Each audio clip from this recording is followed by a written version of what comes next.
Welcome to How Books Are Made, a podcast about the art and science of making books.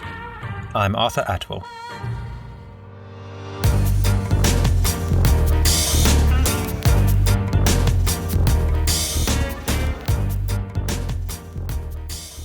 Those of us lucky enough to speak more than one language often appreciate how much different languages offer us different ways of looking at the world. As they say, there's probably a German word for the feeling of finding a German word for a feeling. Invention itself has always flourished where languages, cultures, or disciplines intersect. And those special enough to live at the intersections do remarkable things. Not least because languages, cultures, and disciplines divide us so cruelly, and those who bridge those divides might help us find each other.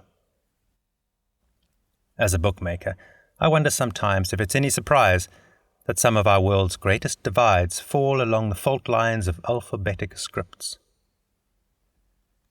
One bookmaker I've long admired for living and working at the intersections of languages, cultures, and disciplines is the warm, insightful, hilarious dynamo Ramy Habeeb.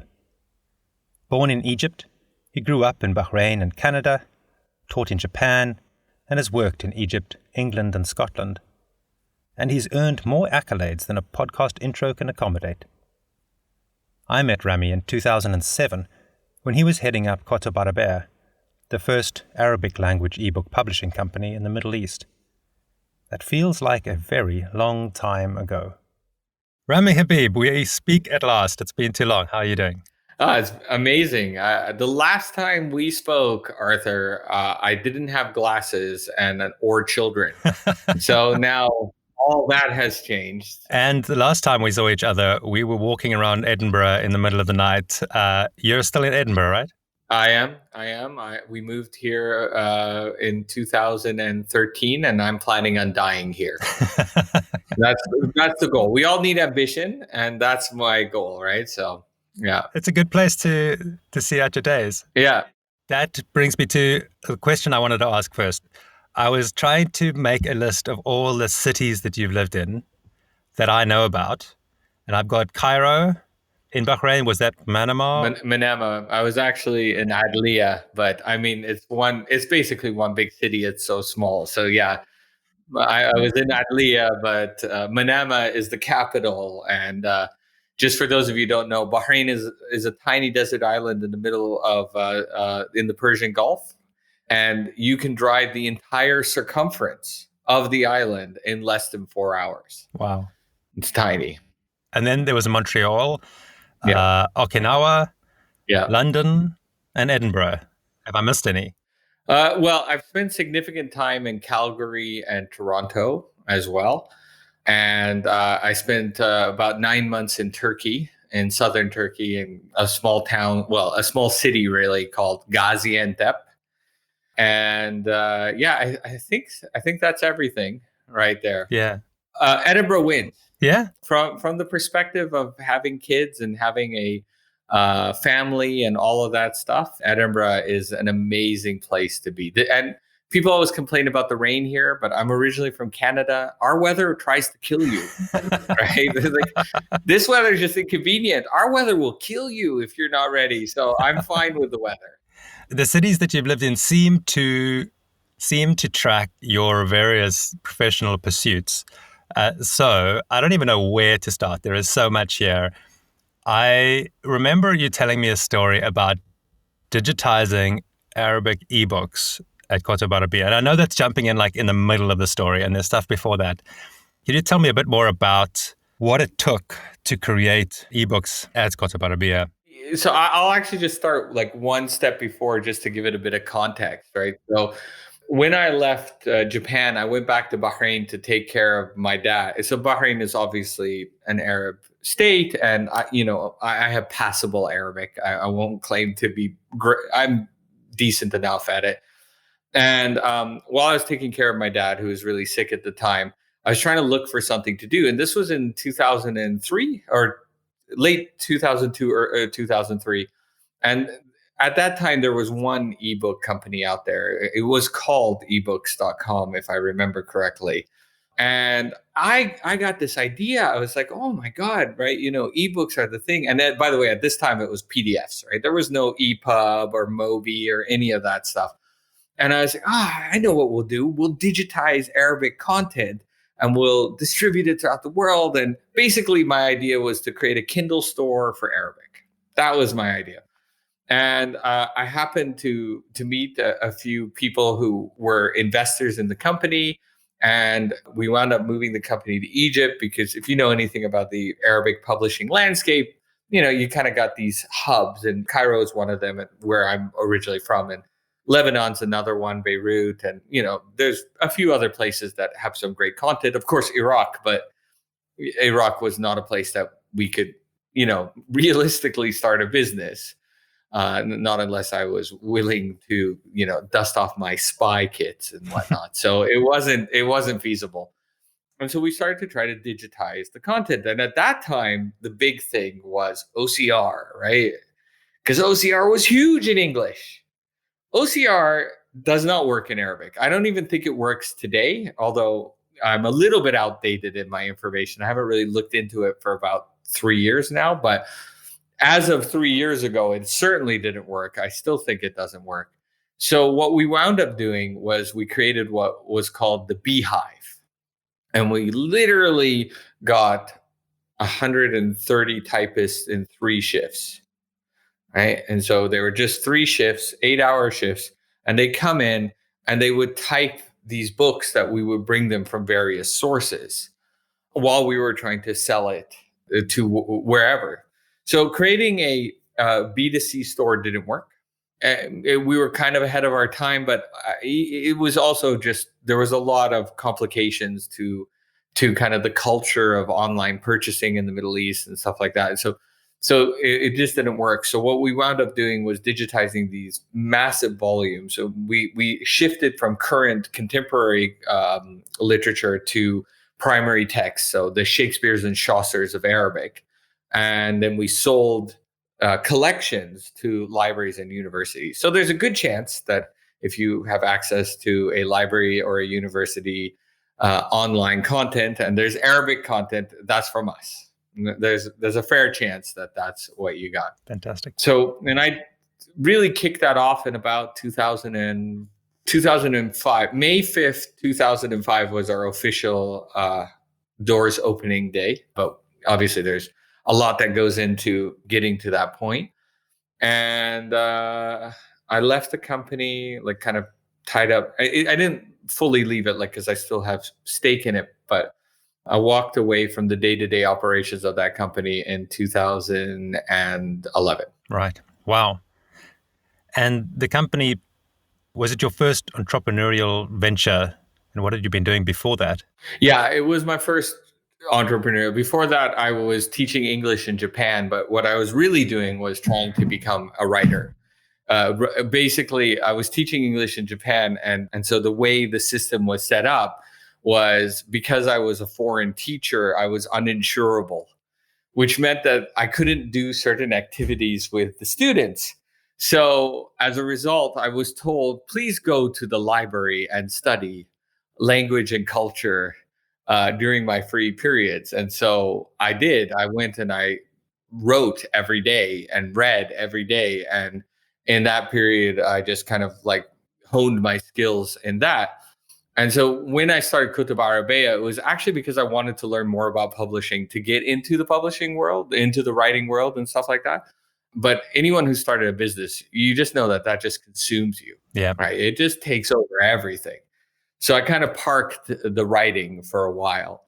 And then in 2015, my wife told me she was pregnant.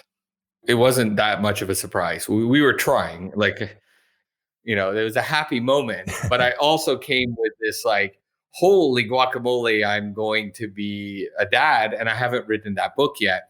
And so I kind of put everything aside that I was working on and just started writing from that point forward.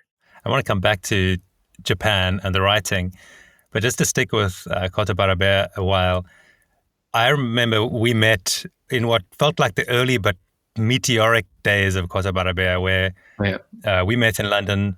a few years later again, saw you at O'Reilly Tools of Change conference, where you gave an amazing talk about publishing in Egypt, in the Arab world.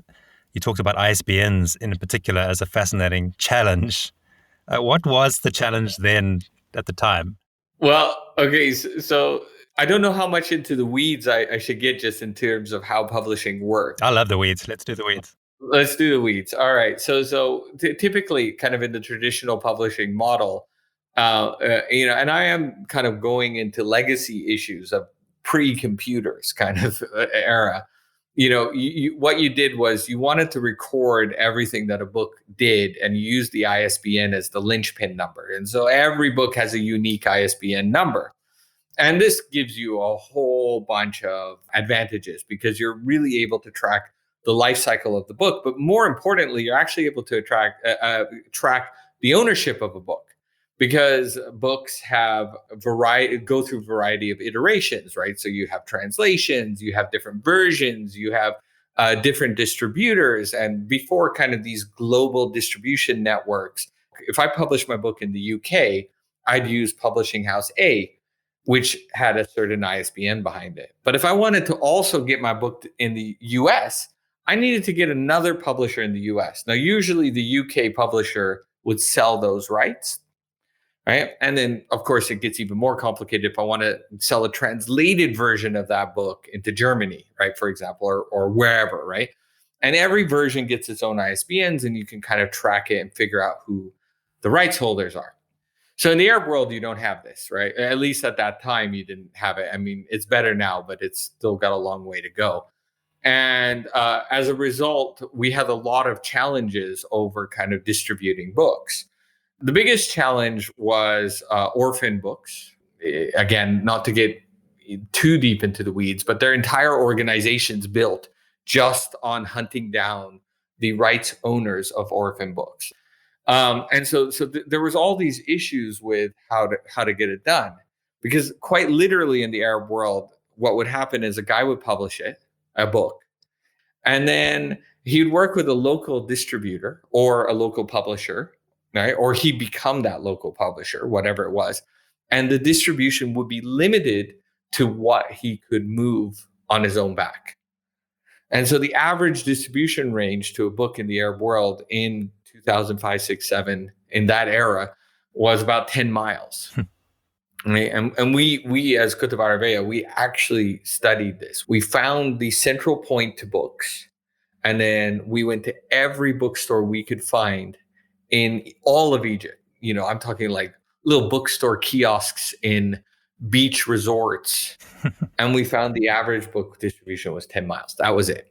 So when we started to come and say, let's do ebooks, that became a whole kettle of fish, because how do we find the rights holders? There's no ISBN there. So one of the projects that I had worked on, and sad to say it, one of the failed projects I had worked on, truth be told, was trying to find a way to, with an impactful way, bring ISBNs into the Arab world, because they were being used by some of the larger publishing houses, the more clued in publishers, but that was probably represented like 30 or 40% of the market. There was still a vast swaths just completely dead.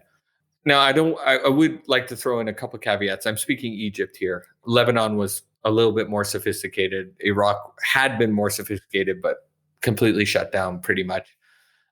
Syria was a little bit more sophisticated, but kind of in between Lebanon and Egypt.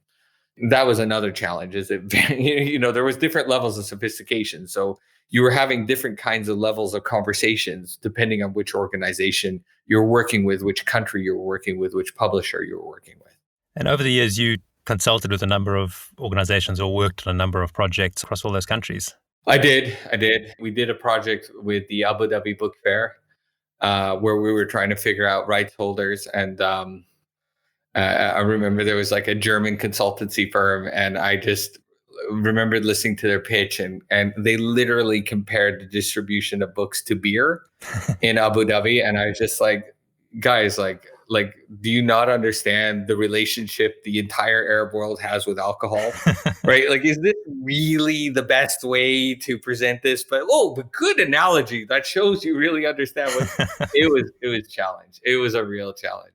Somehow in the midst of all of this, Kotobarabia just seemed to keep growing, as you say, starting with, I think it's 2 people when you started 3. out, grow to the heights of 100 and something typists. How did that growth happen? What were you digitizing? What are the kind of genres that were really working? Right. So when we left kind of contemporary literature, that's when it changed. Right. So that was the big shift for us. So we left contemporary fiction, and nonfiction. To be honest, we were doing both, but I think most of our work was fiction at this point because we were looking to get like kind of those heavy hitter novels that actually were being distributed beyond the 10 miles. And if it, the theory being like if it worked in Egypt, then it would hopefully work in Lebanon and Syria and, like Arabs living abroad and all of that stuff, right? So all of that stuff circled around to our main focus in the beginning, but that just didn't work. And then I gave that speech at the Tools of Change speech. And I got a phone call from a guy called Robert Lee. And I was like, Robert Lee has been dead for several hundred years. And not from what I know of his background, not someone I really want to connect with. But I gave this Robert Lee a benefit of the doubt and I contacted him. And he was working for a company that specialized in distributing non-Roman alphabet languages into libraries and universities in the United States, Europe, even China and stuff like that. And so we started talking about that. And like, to be honest, it was so cumbersome trying to pay royalty rates for contemporary stuff that we started to look at primary text. And we realized that actually primary texts were even worse in terms of distribution than contemporary stuff because there was just a lot of fallen or forgotten content out there. And so we started to digitize that content, create collections around that content, and sell it to universities and libraries. And that went really well. And like I said, I went down to part-time in 2000. It wasn't 2011, sorry. It was 2013. I think I said 11 at first, but it was actually 13. And then kind of really removed myself in 2015. I still have a little bit of connection with it all. But I'm not in the weeds anymore. Yeah, I seem to remember at some stage things got really tough for Kotobarabia. Oh yeah. What happened there? I know that essentially political change in Egypt had an effect on you guys. Yeah. So there were a couple hard points in the journey of it. And so what happened was the Arab Spring, right, was the initial shot. So with the Arab Spring, like at that point, things were going pretty well. We were actually looking into opening up an office in Syria. And then the Arab Spring kicked off. So that was done, right? We were also looking into creating mobile digitization centers. So we had developed, I mean, it was fairly crude, but it was one of those things that we had hoped over time the prototypes would get more advanced. But we had developed these crude on the field digitization systems, right? So effectively it was a 10 megapixel camera on those, remember those old projectors? Yeah. So we just kind of rebuilt it so that, people could go into the field with these things and then find content from all over. So it's sad because like the whole political situation didn't allow this to happen, but this is a few years old, so forgive me if I get the details a little bit wrong, but there was a Benedictine monastery in kind of the Delta region of Egypt, and it was pretty isolated. And it had thousands of books that only existed in this one library. And so we had spoken to these guys. It was hilarious. Like I'm going to tell you, like I'll tell you a couple details of the story. Doesn't sound true. Even I repeating it, I'm telling you, like I would be listening to this and be like, this guy's full of crap. So we sent one of our guys to go to this monastery to see if they would agree to let us digitize the books. And the only way he could get there is on a donkey cart. Okay, that was the only mode. I mean, I'm sure there could have been other carts driven by other animals, or he could have walked. But he in particular was on a donkey cart getting to this monastery. And this is like 2009, right? Or 8. This isn't, I'm not talking about 50 years ago. I'm talking about 10 years ago. And so he went up there and he had to kind of negotiate with it. And so he'd go and negotiate and come back and then go again and negotiate and come back and stuff like that. And then finally, on the last day that he had negotiated, he goes, I think I did it. And we're like, did you get the contract? He's like, no. But on the way to the monastery, I saw a dead lion. And I'm sure that's a sign. And we went, there are no lions in Egypt.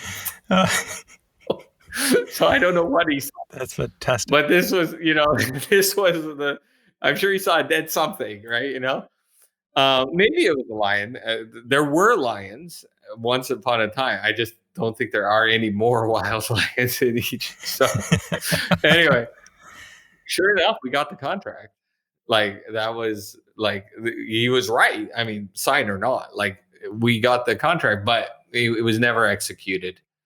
It's simply because Arab Spring kicked off. Then we had to really contract, hold our fort down. We had invested a lot in kind of going into Syria and other places, and that just kind of fell apart as well. And also, we had a sister organization which digitized content for companies like Nielsen and Coca-Cola and stuff, where they were looking at questionnaires and field studies basically mostly for marketing and advertising. And so that business just fell off the cliff for a long time. So yeah, these were things. So it took a few years to kind of build things back up.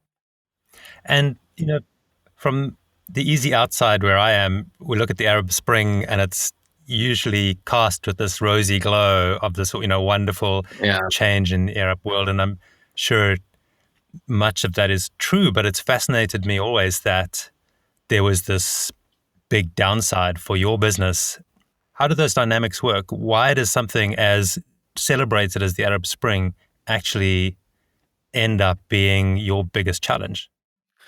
So it was a lot of things working at once, right? For example, it was uncertainty, right? So even though in Egypt in particular, there was that 18-day protest and then Mubarak stepped down, there was then months of debates and fights and protests and whatnot that would just kind of crumble everything. And then, of course, in Syria, it just never, like, Egypt regained stability really quickly. Syria just kept going and going and going and going, right? And it's still going on today. Uncertainty killed so much. So then we started looking at, for example, because of the uncertainty, we needed to work on the activities that we knew paid. But then with the sister organization, they weren't doing studies because they weren't willing to invest at this moment. So they were freezing everything as well. And then as a result of this, and it's obviously not just our businesses that had this problem, but then you had a currency freeze, right? Which all of a sudden meant we had difficulty paying vendors outside of Egypt for various activities. And then if we brought the money into Egypt for anything that we did, right, we couldn't get it out again. So we'd have to just bring in what would pay the salaries and what would pay for the local operations.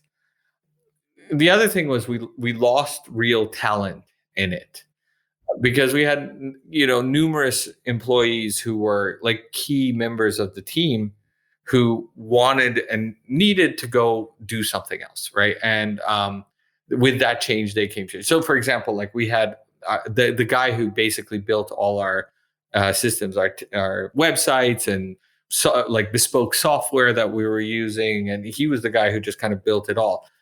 We had a very good and happy relationship.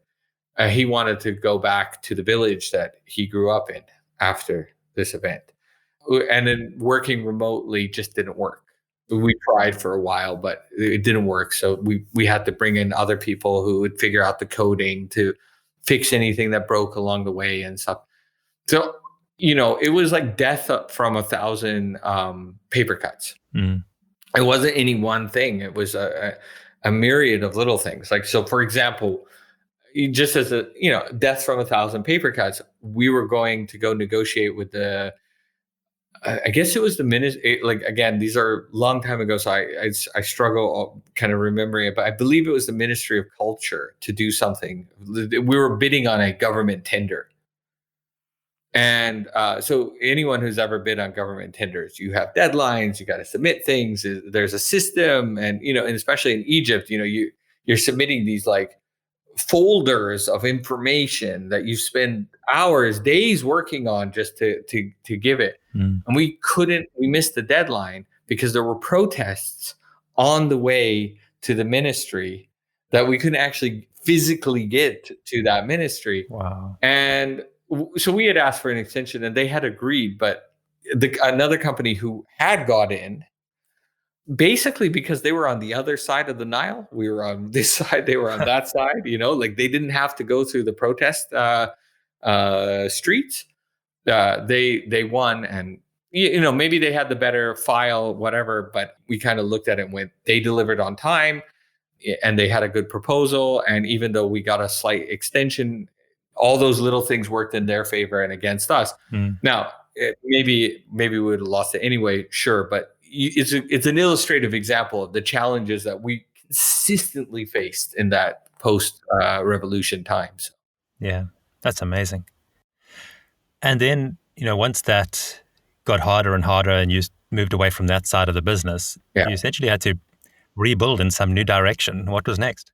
Well, so I started doing more kind of consultancy and like working in the Middle East and stuff like that. So that, so I was still with the company in that sense. And then we basically just tried to leverage our existing collections at a higher level. And then slowly the business started to come back, like the multinational companies started to invest more. So that slowly started to come. It was really about just weathering the storm and kind of building any bridges we could while the storm was going on. And then once all that kind of cleared up, it started to return. But at this point, I had spent so many years into the company and so much time and effort into the company. I was like, okay, it's time to do something else. So this was the point where once the company kind of breathed again and was stable again, that was when I felt comfortable to do the next thing. Yeah. Now, casting our minds back to Okinawa. Yeah. Looking up on what you've done over the years, I came across the Atama Ebooks series, which just looks fantastic. And I assume there's some connection to your Japanese English teaching. Yeah. Tell me more about that. So Atama was a company, or is a company, I should say, that is started by Marcos Benavides. I hope, what do you call it? I'm not butchering his last name. I just know him as Marcus. And he's a university professor in Tokyo. But at the time that I was teaching English at a high school, he was also teaching English in another high school. I had left, but he had stayed and kind of built himself up there. And at a certain point, he took a look around at some of the challenges that students were having in learning English. And he went, it's boring. So it's boring to learn another, especially the way the Japanese teach English in school. Like, I mean, as someone, at least, I mean, I shouldn't speak, maybe it's different now, but when I was there, it was like, they once asked us, is this a good textbook? And the answer universally was, to kill cockroaches, yes.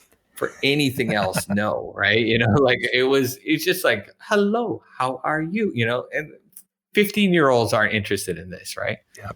So he came up with this idea of writing a choose your own adventure story, where the idea is you choose your own adventure, right? But there's repetition in the language. So in going through this adventure and the various outcomes of this adventure, you're being exposed to phrases and vocabulary again and again and again and again. And he asked me to write a book for it. So I wrote Hunter in the Darkness because, vampires, I love it, right? And my book won an award. And I'm paraphrasing here, but the judge basically said something akin to, I would be remiss not to nominate this book. This was during the nomination phase. because it is a student favorite, but it is certainly not anything I would enjoy. I read some of it this morning, and it's wild. It's fun, and just such a great idea. Just choose your own adventure books to learn a language just blows me away. In some ways, it's a complete transition from Kotobarabia and everything you did there, but in another way, it's this space you seem to inhabit between languages and cultures and places. I just find that really interesting. That seems to be where you really seem to shine. Yeah, it was an awesome project, and prior to that, I had worked on another project with another English teacher in Japan, where we did a murder mystery, and I wrote and voiced the characters because it was a little animation series. I forget the lines now, but it was like, I needed to find out who killed Brad Pitter, and it was all about Brad Pitter being murdered. And I mean, and then in the end, he wasn't murdered. He was just visiting his aunt or something like that, right? But there was blood. It wasn't blood. It was jam. It was that kind of stuff. So I think that the space I've always occupied, and I still occupy, is kind of like somewhat disruptive ways to learn or to engage with content is what I've always kind of gravitated towards. And certainly living in the multiple cultures has been quite useful for it. Another project that I also worked on, but that unfortunately that one never took off.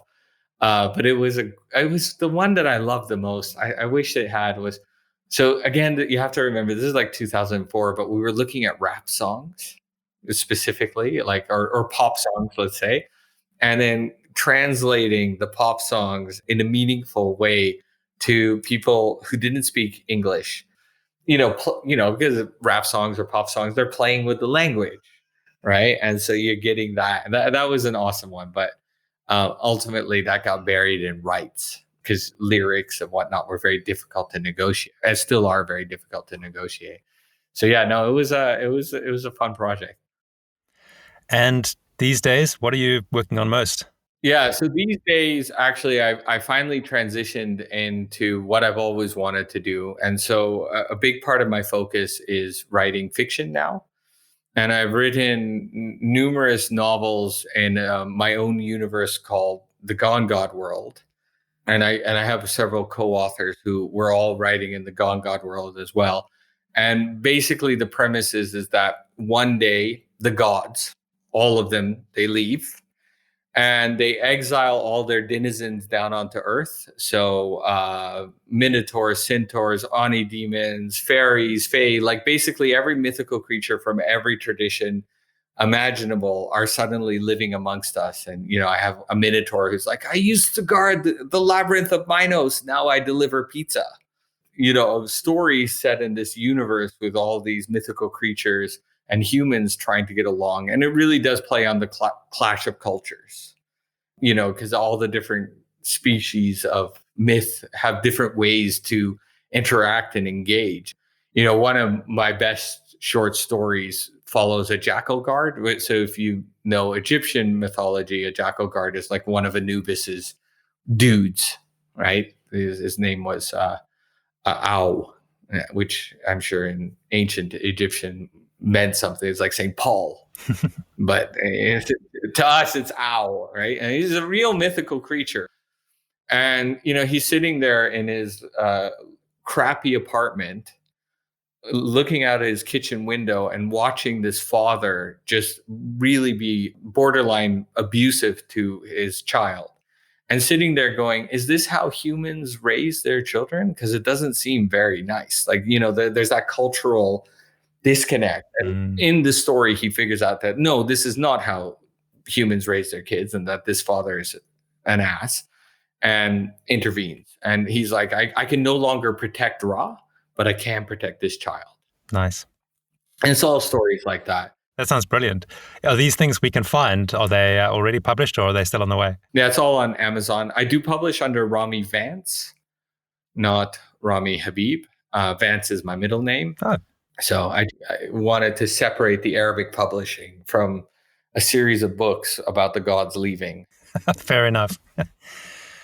Ramy, thank you so much. This has been so much fun. I've loved hearing those stories again and some ones I'd never heard before. And I am looking forward to discovering the Ramy Habeeb books. Thank you so much. Thank you very much. Thank you.